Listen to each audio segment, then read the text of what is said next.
আজকাল কি হয়েছে কিছুই বুঝতে পারি না। কোনো কিছুতে মন বসে না। কোনো কিছু করতে ভালো লাগে না। কোথাও যেতেও ভালো লাগে না। জানি না মনটার কি হয়েছে। মাঝে, মাঝে নিজেকে প্রশ্ন করি, কি চাও? কি করতে ভালো লাগে তোমার? তাই করে বেড়াও। এই যে একটা জায়গায় বাধা পড়ে গেছি। আমি মেয়ে বলে। নিজেকে ভীষণভাবে প্রশ্ন করি।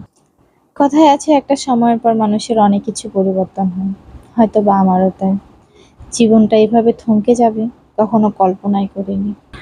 রূপকথা গল্পের মতো করে জীবনটাকে সাজিয়েছিলাম, কিন্তু কোথায় রূপকথা আর কোথায় বাস্তবতা, দুটোর মধ্যে যে আসমান জমিন ফারাক। মন ভালো নেই বলে কোথাও অ্যাক্টিভ হতে পারতেছি না।